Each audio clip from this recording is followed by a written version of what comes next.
Olá, bem-vindo ao meu canal. Meu desejo é que através das mensagens e todo o conteúdo que é oferecido aqui, você seja ricamente abençoado. E eu peço que, se possível, você faça a sua inscrição, ative as notificações e, por que não também, enviar para algum amigo como sugestão para abençoar a vida deles.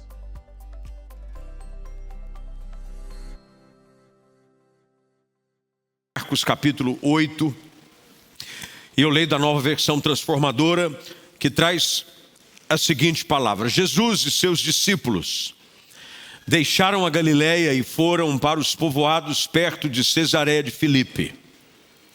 Enquanto caminhavam, Jesus lhes perguntou: quem as pessoas dizem que eu sou? Eles responderam: alguns dizem que o Senhor é João Batista, outros que é Elias, ou um dos profetas. E vocês? Perguntou ele.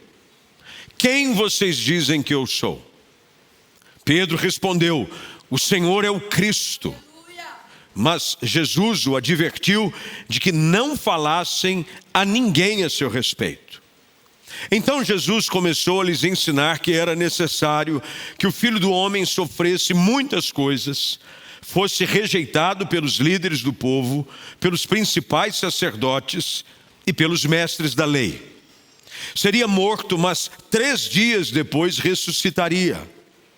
Enquanto falava abertamente sobre isso com os discípulos, Pedro o chamou de lado e o repreendeu por dizer tais coisas. Jesus se virou, olhou para os discípulos e repreendeu Pedro. Afasta-se de mim, Satanás, disse ele. Você considera as coisas apenas do ponto de vista humano e não da perspectiva de Deus. Depois, chamou a multidão e os discípulos e disse: se alguém quer ser meu seguidor, negue a si mesmo, tome sua cruz e siga-me. Se tentar se apegar à sua vida, a perderá. Mas se abrir mão de sua vida por minha causa e por causa das boas novas, a salvará. Que vantagem há em ganhar o mundo inteiro, mas perder a vida? E o que daria o homem em troca da sua vida? Se alguém se envergonhar de mim e de minha mensagem nesta época de adultério e pecado, o Filho do Homem se envergonhará dele quando vier na glória de seu Pai com os santos anjos. Essa semana eu até repostei no meu Instagram, no Stories, uma postagem que foi feita por uma agência missionária a respeito do marco que a humanidade alcançou nessa última semana que passou. A informação era de que a humanidade chegou ao número de 8 bilhões de habitantes. 8 bilhões de habitantes. Um número assustador, quando você começa a pensar e na quantificação desses números, você começa a perceber que tem muita gente por aí. E por mais que você ande por aí, você ainda vai ver muita gente por aí.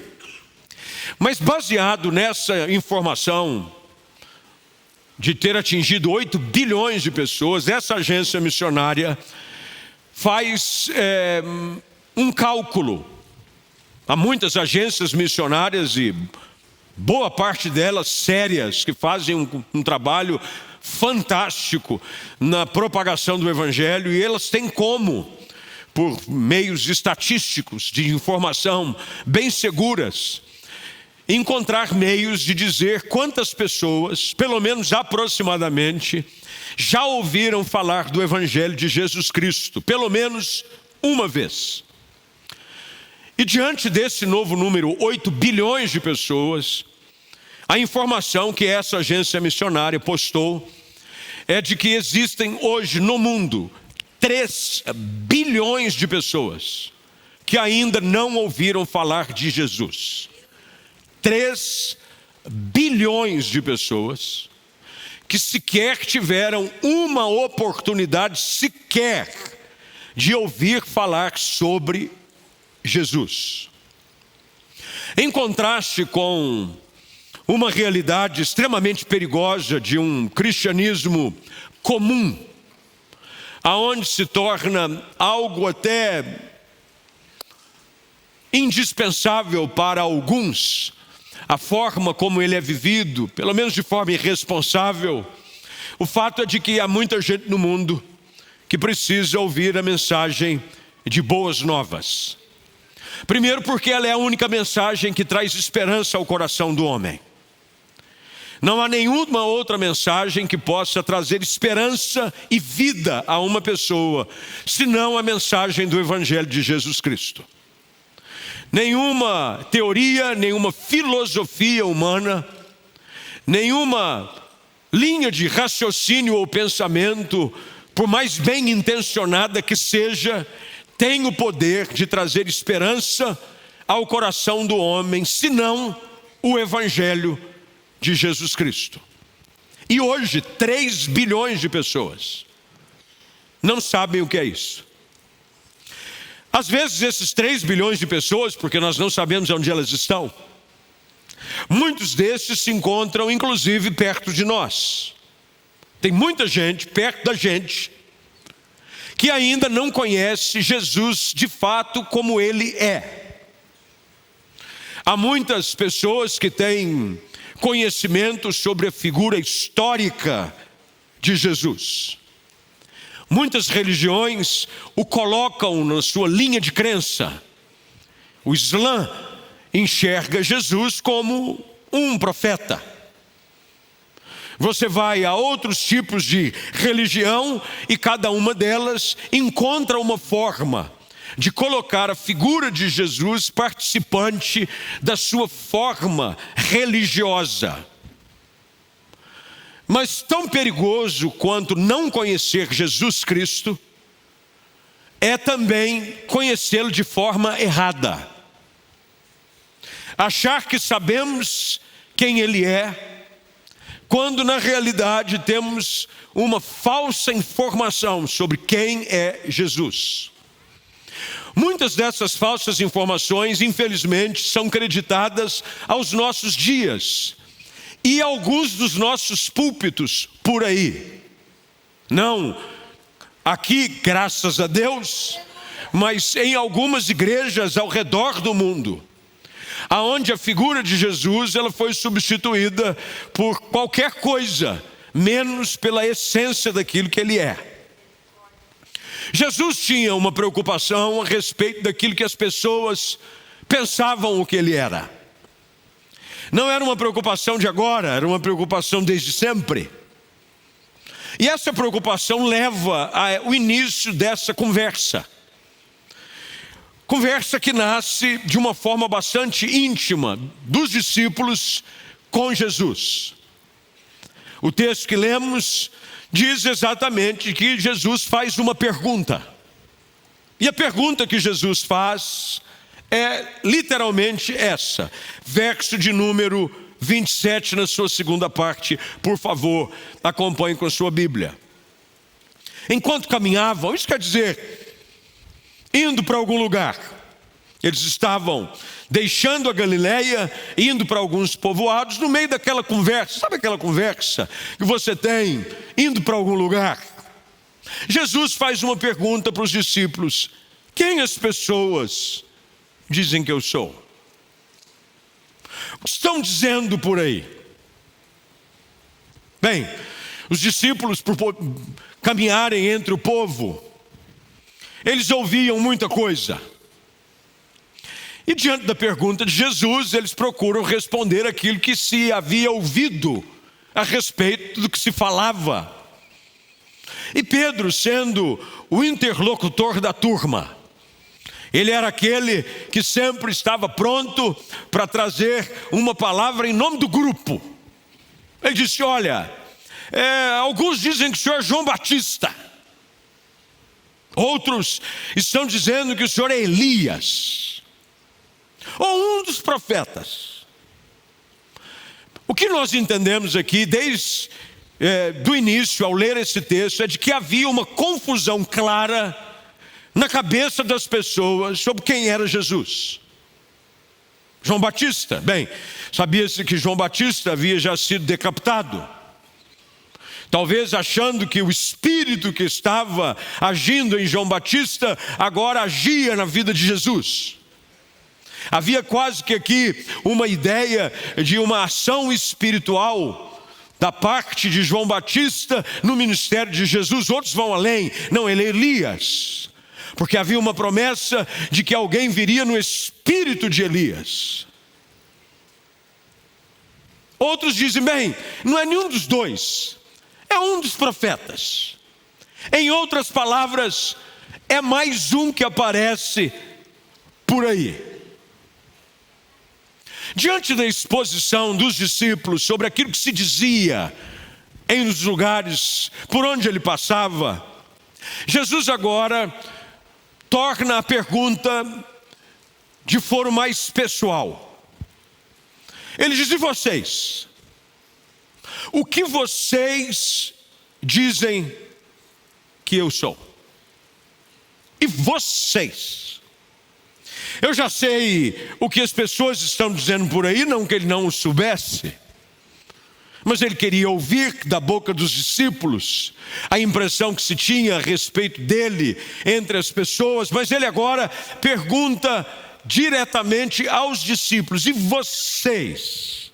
Quem vocês dizem que eu sou? A expectativa de Jesus era uma só. Qual é a imagem que vocês têm a meu respeito? Para vocês, o que eu sou? O que eu represento?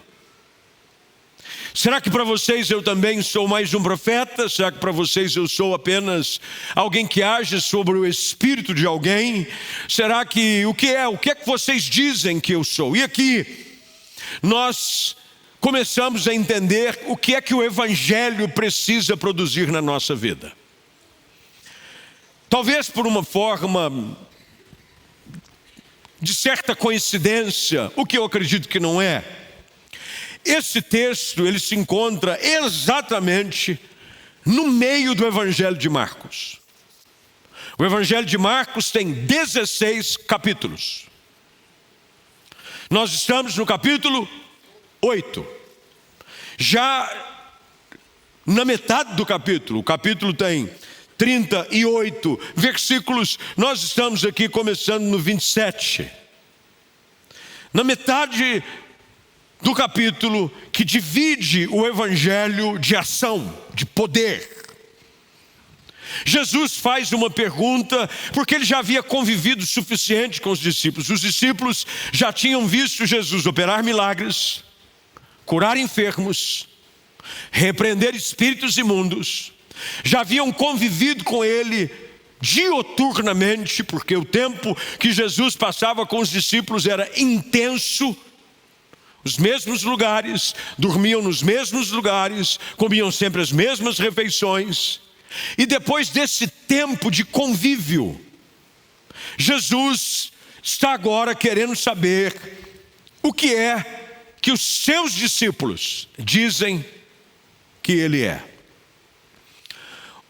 O que é que Jesus quer saber dos discípulos e o que é que ele quer saber de nós hoje à noite? Essa não é uma pergunta apenas feita para os discípulos. Essa é uma pergunta que continua sendo feita aos nossos dias para nós hoje também. Jesus hoje quer saber de você. E você, quem você diz que eu sou para você? Quem é Jesus para você? A verdade é de que você precisa ter essa experiência. Se nós não tivermos condições de afirmar de forma pessoal quem é Jesus para nós, precisamos rever o nosso conceito do que é vida cristã e evangelho de verdade. Porque o evangelho de Jesus envolve relacionamento pessoal com Ele. Jesus não está interessado no que as outras pessoas dizem a respeito dele. Jesus está preocupado sobre o que você tem a dizer a respeito dele. Ao fazer essa pergunta, Jesus está querendo que os discípulos compreendam de que o Evangelho deve levá-los à compreensão daquilo que na oração sacerdotal, João capítulo 17, Jesus faz na oração um pedido ao Pai de que a vida eterna deveria ser exatamente essa: que eles conhecessem a Ti como o único Deus verdadeiro e a Jesus Cristo, a quem enviaste. A única forma de eu estabelecer um relacionamento real, profundo, verdadeiro com Deus é quando eu conheço Jesus de uma forma pessoal. Não é o Deus dos meus pais, não é aquilo que a igreja diz, não é aquilo que a herança religiosa a qual eu fui criado diz, é aquilo que eu experimentei. Tudo na vida cristã começa com essa declaração pessoal.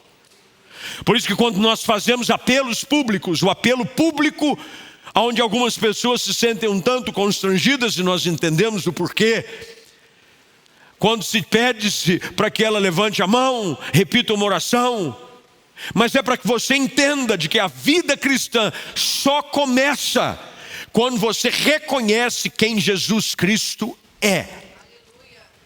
Quando você o reconhece como seu único e verdadeiro Senhor e Salvador, como sendo o Messias, o Cristo, o prometido, aquele que o Pai disse que enviaria, o Filho unigênito do Pai, o Cordeiro de Deus que tira o pecado do mundo e que seria levado à cruz do Calvário para pagar o preço pelos meus pecados, os quais, pelas minhas próprias forças e méritos, eu sou incapaz de fazê-lo. Jesus tem essa preocupação com os discípulos. Jesus continua com essa mesma preocupação conosco hoje. Quando Jesus, e é dentro do próprio capítulo, alguns versículos antes, mostra a cura gradual que acontece em Betsaida, com um cego, o qual ele trouxe para fora da aldeia, e a visão espiritual dele, ela é recuperada em duas fases distintas. Jesus estava aqui, de uma certa forma, querendo ensinar aos discípulos como deve ser o nosso relacionamento e a nossa vida cristã. Para quem não conhece o episódio, Jesus chega num lugar chamado Betsaida, era um vilarejo conhecido pelo seu ceticismo. Jesus o tira para fora da aldeia, cura aquele moço, ele era um cego. Ele não enxerga muito bem direito. A princípio ele vê homens andando como árvores. Novamente ele toca no homem e finalmente ele enxerga tudo agora perfeitamente. Eu não acredito que nada daquilo que está no Evangelho está por acaso. Não é à toa que um episódio como esse antecede uma pergunta que Jesus faz alguns versículos depois. Jesus está querendo dizer: cada toque meu na sua vida, cada exposição da minha pessoa, do meu evangelho, da minha verdade sobre a sua vida, tem que levá-lo a enxergar as coisas de forma perfeita, enxergá-lo a ver as coisas como Deus quer que você veja. E agora Jesus pergunta: quem vocês dizem que eu sou? Quem é Jesus? Quais são os conceitos? Quais são as definições? O fato, meus irmãos, vocês que estão aqui e tantos outros que estão em casa, nessas cidades que nós já citamos, há apenas uma resposta correta. Ao contrário daquilo que aconteceu hoje teve Enem. Teve curso do Enem. Minha filha mais nova foi para o Enem. Muitos filhos aqui de membros da igreja estiveram no Enem. E normalmente em provas como essa, há múltiplas escolhas e respostas que cabem em interpretação. Mas do ponto de vista espiritual, há uma resposta a qual não cabe ponto de vista ou interpretação pessoal. E essa resposta é sobre quem é Jesus. Tanto é que quando Jesus pergunta, e Pedro mais uma vez toma a frente e fala em nome dos discípulos, ele diz: tu és o Cristo, o Filho do Deus vivo.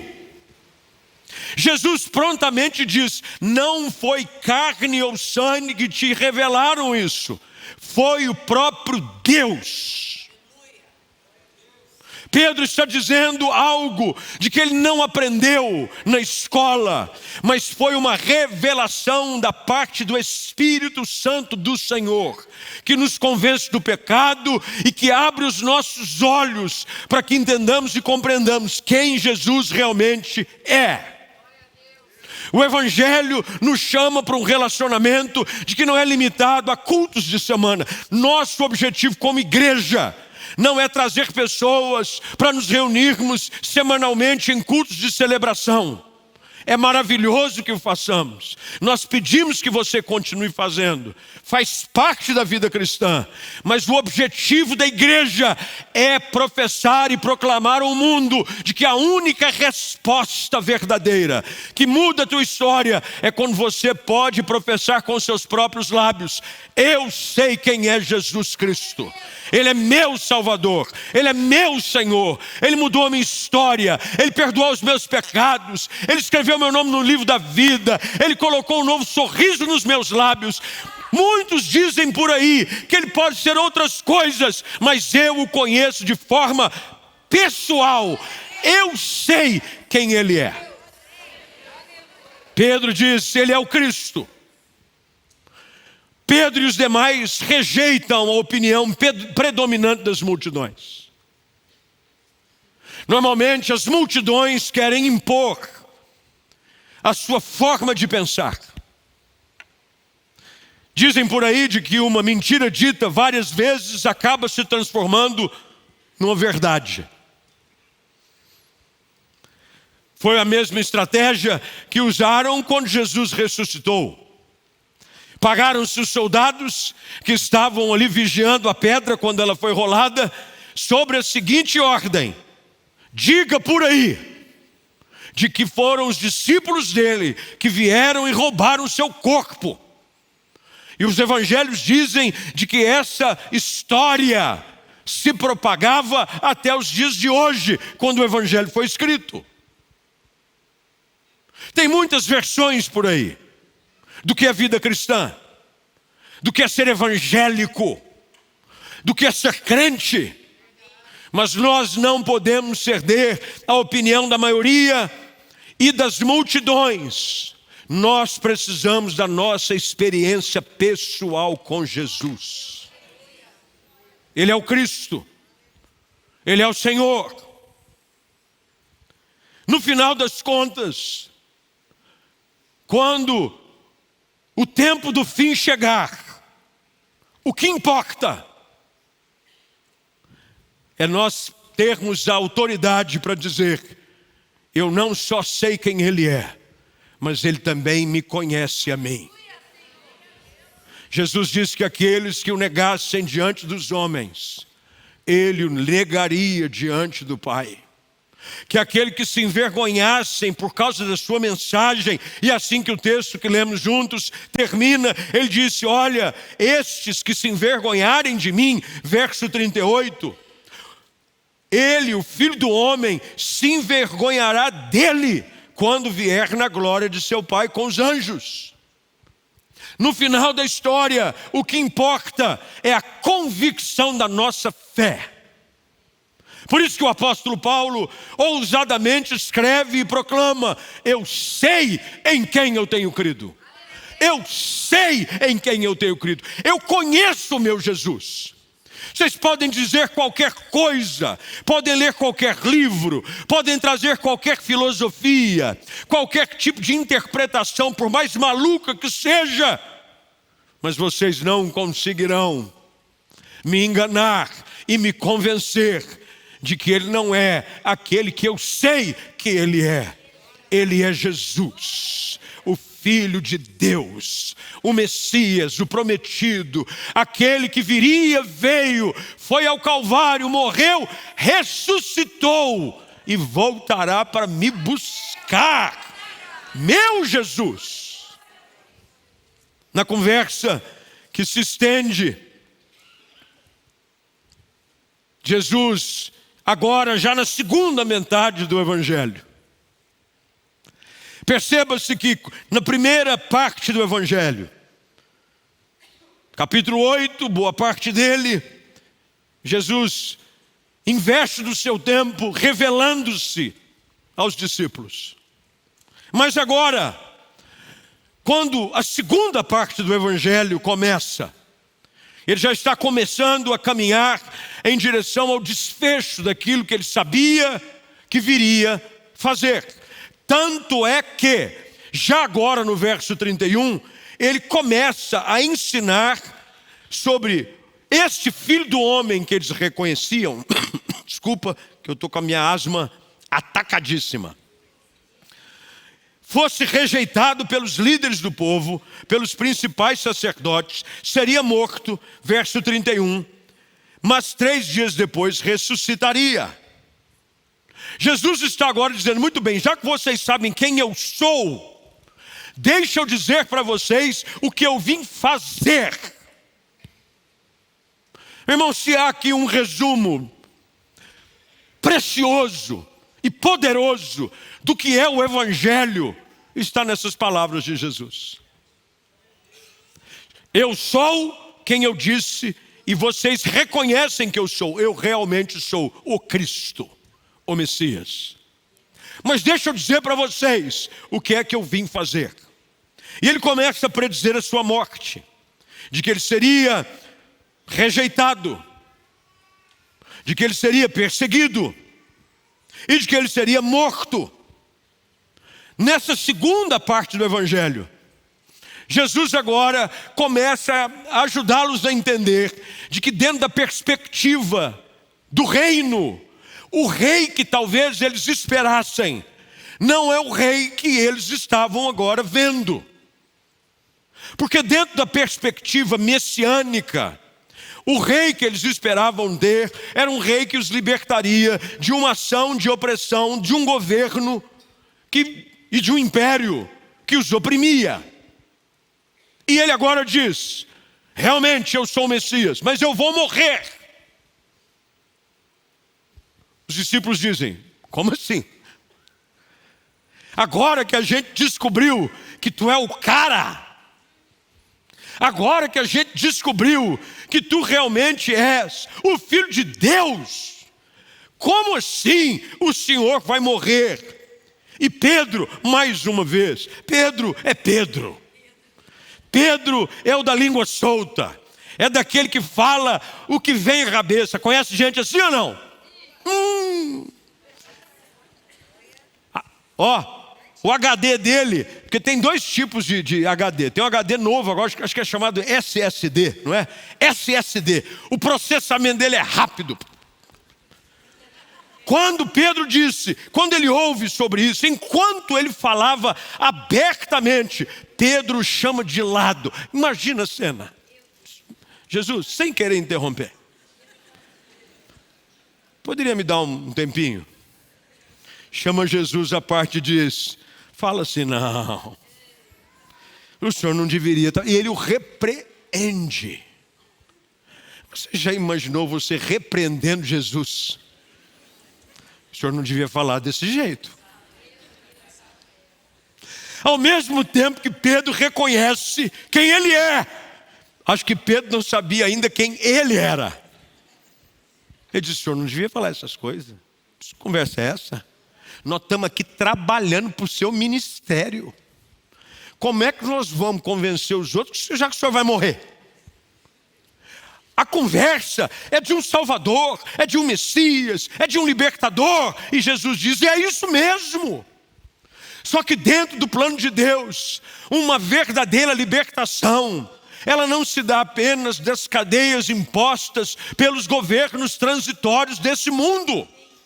A libertação que o Filho do Homem veio trazer foi sobre as correntes do pecado. E para que isso aconteça, é necessário que o Filho do Homem morra, seu sangue seja derramado na cruz, porque sem derramamento de sangue não há remissão de pecado. E Pedro, cheio de autoridade e de razão, repreende, e quem fala o que quer, ouve o que não quer. Jesus diz a ele: ah, pra lá, capeta. Essa é a palavra assim bem, tá pra lá, gramulhão. Arreda-te, Satanás. Não é interessante como às vezes bem intencionados nós corremos o risco de não entender os caminhos de Deus. Os caminhos de Deus são frequentemente difíceis de serem entendidos dentro da nossa racionalidade. Jesus havia explicado, é necessário que o Filho do Homem morra. Ele, olha, é necessário, mas ele vai ressuscitar. Agora, Jesus diz: isso é o que precisa acontecer. E na repreensão que Jesus faz, Ele nos ajuda a entender de que quando eu conheço Jesus, eu preciso também conhecer e confiar nos seus planos. Primeiro eu conheço, depois eu começo a confiar nos seus planos. Olha o que Jesus diz. Você considera, verso de número 33, por favor, apenas as coisas do ponto de vista humano e não da perspectiva de Deus. Eu conheço a Cristo, mas depois eu preciso aprender a confiar nos seus planos. Afinal de contas, o plano de Deus é perfeito. Eu o conheço e agora eu confio. Tem muita gente que o conhece, mas tem dificuldade de confiar. Senhor, o teu plano até que não é ruim não, mas melhor o senhor ficar quieto. Vamos fazer do meu jeito.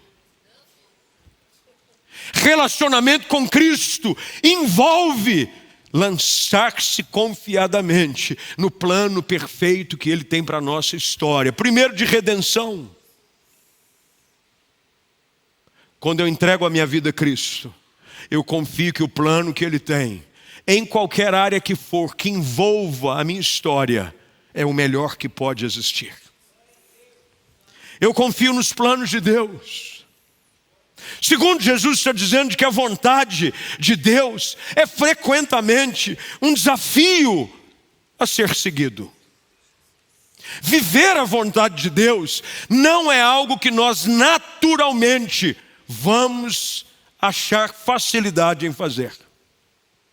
A nossa carne, ela tem dificuldade em seguir a vontade de Deus. Temos dificuldades. O nosso homem natural, o nosso primeiro homem, a natureza pecaminosa, aquilo que a teologia chama de natureza adâmica, ela luta constantemente. A carne, ela milita, briga, batalha contra o espírito. Temos dificuldades. Mas quando eu conheço Jesus como meu Senhor, quando eu confio no seu plano, eu tenho que aprender a mortificar os meus desejos e vontades e deixar com que o plano dele se cumpra na minha história.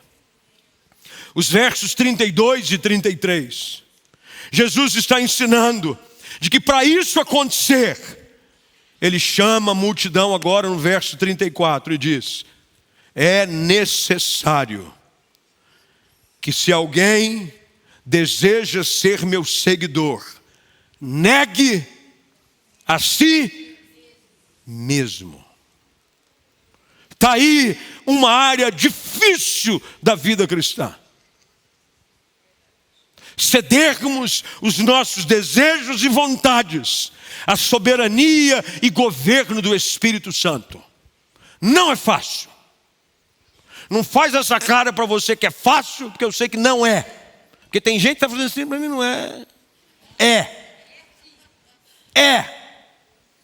Paulo disse, o bem que eu quero, não faço. O mal que eu não quero, e esse eu acabo fazendo. Difícil. Esse mesmo apóstolo, que escreve a maior parte do Novo Testamento, que explica a igreja, que fala sobre os dons do Espírito, que fala sobre o poder de Deus, ele disse que precisava esmurrar o seu corpo e o reduzir à escravidão. E Jesus dá-nos aqui a fórmula: se eu não negar a mim mesmo e segui-lo tomando a minha cruz, eu ainda não descobri o que é evangelho de verdade. Evangelho de verdade é dizer não para si mesmo todos os dias. Todos os dias. Todos os dias a sua carne vai querer assumir o controle de novo. Opa, peraí, agora é comigo. E você tem que dizer para ela: mortificada a carne com as suas vontades. Você tem que dizer: eu já morri com Cristo, quem agora vive é Ele. Todos os dias, negar a si mesmo, negar as inclinações, as suas vontades, as suas cobiças, os seus desejos, porque todos nós os temos. Não pense você de que o tempo que você tem na igreja te deixe isento de estar atraído pelos prazeres que estão inatos no coração do homem. É por isso que Jesus diz: se você quiser ser meu seguidor, eu confesso a Cristo, me submeto ao seu plano e agora decido segui-lo. Isso é evangelho. Cristianismo de verdade envolve decisão diária de seguir a Jesus Cristo todos os dias. Não é só no dia que tem culto, é todos os dias da semana.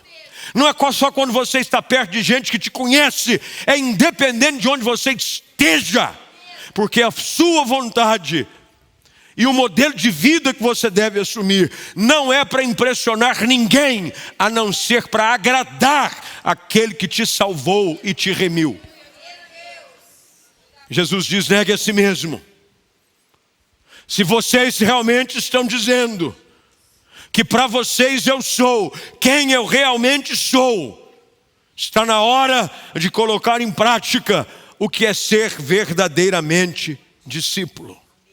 A vida egocêntrica precisa morrer.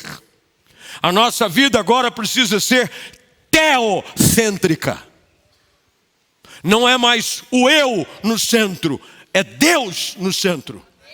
Teocentrismo é isso, é Deus no centro de todas as coisas. É um evangelho cristocêntrico. Cristo é o centro, o eu, o ego, as vontades, aquilo que o meu eu quer dizer. Você diz: sai daqui, você já morreu na cruz com Cristo. Quem governa agora é Cristo. Negar a si mesmo. Você tem que desistir do seu direito de governo pessoal. Vida cristã envolve dizer não aos seus direitos pessoais. Jesus diz: aquele que tentar salvar a própria vida vai perdê-la. Se você quiser, deixa eu dizer para você o que é evangelho de verdade, meu irmão, preste atenção. Se você quiser viver vida para valer, abra mão dos seus direitos e vontades. Enquanto você quiser ganhar a sua própria vida, você vai fazer assim: eu quero fazer minha vida, eu quero fazer minha fama, eu quero fazer minha carreira, eu quero fazer meu nome. Não tem a expressão de dizer: faz teu nome. O único que pode fazer o teu nome é Jesus Cristo. Quem quiser salvar a sua vida, Jesus disse, vai perdê-la, mas quem perder vai ganhá-la. Dentro do raciocínio bíblico, com Cristo funciona assim: Quanto mais eu entrego, mais eu recebo. Quanto mais eu abro mão, mais Ele me abençoa. Quanto mais eu digo não para mim mesmo, mais da sua vida é derramada sobre mim. Essa vida egoísta, essa vida egocêntrica, essa vida que vive colocando o evangelho como um adereço apenas, precisa ser deixado de lado. E nós precisamos colocar Jesus no centro de todas as coisas. Que nós possamos aprender a morrer por Cristo e pelo evangelho. Que Jesus hoje seja a resposta para a sua vida. Quem é Jesus para você? Jesus é quem eu vou atrás quando eu estou passando aperto. Você está perdido, meu filho. Não, Jesus é uma figura histórica. Não, eu creio em Jesus, mas Ele ainda não é teu Senhor. Enquanto Ele não for teu Salvador, teu Senhor, e aquele que conduz a tua história, e o qual você está disposto a abrir mão da sua vida em favor da sua causa, você ainda não descobriu o que é evangelho de verdade. Nós não estamos aqui como igreja